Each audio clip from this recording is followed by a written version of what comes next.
this time, we are pleased to have with us Mr. Mark Spadoni. He is the managing director here at the Homestead, and he's going to come up and give us a brief update on some of the things I'm sure you all have seen, some of the renovations going on here at this beautiful resort. So, Mark, if you will.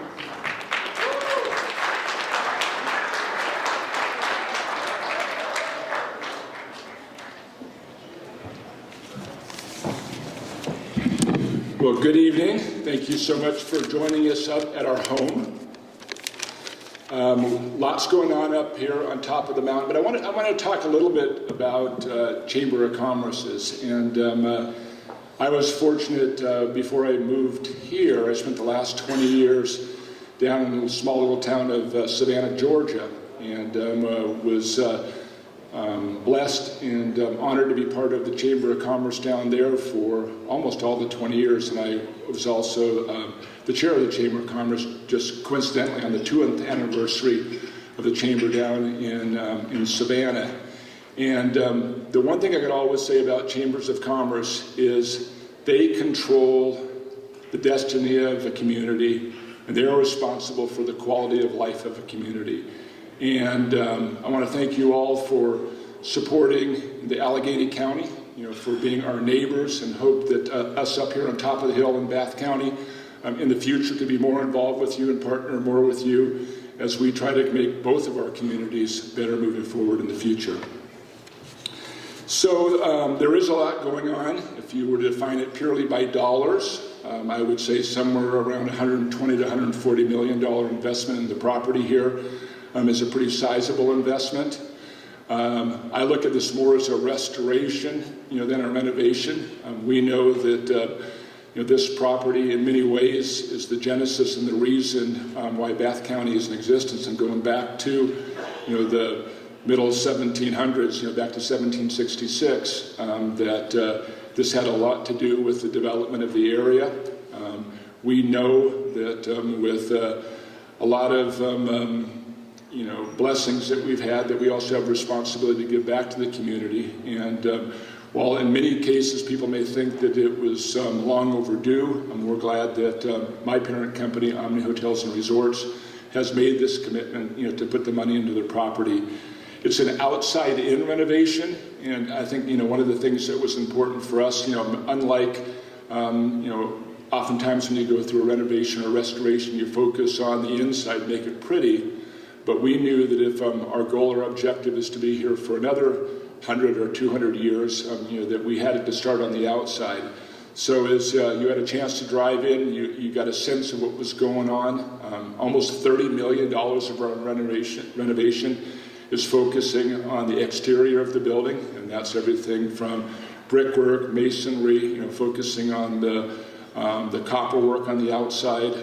Every one of the windows is going to have a storm window, placed in front of it. All of our roofs are being replaced, and there'll be also extensive work, to the grounds as well too. That started about 3 months ago. It's moving along well from a schedule standpoint. Technology, the way it is right now, has made it a little bit less intrusive. So the fact that we've been 2 months plus in that stage of the renovation with really minor inconvenience on the front is encouraging as we obviously move into the spring and the summer season. We have a general contractor, or we actually have our bids in for our general contractor that will focus on a lot of the interior in our new projects here. Those bids were received a couple of weeks ago. We will name that general contractor within the next 2 weeks, with the thought being that we will start a lot of the larger, more visible parts of the renovation by mid to late May. It really is a comprehensive, inclusive scope of renovation. A year from now, plus or minus a month or two, this room will have a completely different look. That'll be the case with all of our meeting space, all of our public areas, all of our restaurants, all of our guest rooms. So we're really excited about the opportunity to update that. With that, we'll bring new technology as well too. So in today's world, it's not about cable TV, it's not about dish TV, it's about basically smart televisions and and the ability to be able to stream live. So you bring your technology now with you on your phone or your iPads, and the ability to be able to hook up to Netflix or to whatever it is, that will be part of what we're going on. So from Wi-Fi technology to televisions, to a lot of system upgrades, that'll be part of our renovation as well too. I think some of the things that'll be fun and new is we've got a couple of new concepts that'll be part of it. The casino, which is down where we have right now Woody's, which is where our pro shop is. That whole building, which was actually built in 1892, will go through a complete new transformation. We have a new concept that'll be going down there. It'll be a picnic concept, which I think will be very attractive for people who are staying at the resort or those who are just coming up for a day visit to be able to enjoy there. Our movie theater, which literally goes back to silent movie days, we're reconceptualizing that to be more kind of a cabaret style. So we'll have a bar in there. You'll go in there and it'll be kind of settee seating, love seats, or lounge seating on a tiered basis down there. So if we're showing a James Bond movie, it'll be martini night. Or if we're showing, some other, movie, we'll try to theme it, to make it relevant, and in particular to that event. The lobby lounge right now, where all of our tribute to the 23 presidents that visit here. Right behind that will become a speakeasy, which will be a fun new venue. Martha's, which is our kind of grab-and-go coffee shop, will actually expand out into the Washington Library area. And we'll still maintain all the history and in the chronicling the last couple of hundred years of the property here, but it'll also make it for a little bit more casual opportunity. If you're grabbing a coffee to go or a light snack in the middle of the afternoon, you'll be able to go and sit in there and do that comfortably. And then we got a couple of new builds up on top of the golf course, the old course here. We're putting a 4,000 square foot new wedding pavilion there, which is going to be just stunning. For those of you who've ever been out on our golf course, the view looking down at the valley and at the clock tower is amazing. So that will actually break ground probably within the next 30 days, again with the hopes being that'll be open up next spring. In addition to that, there'll be roughly about 8,000 square foot of outdoor space up there as well too.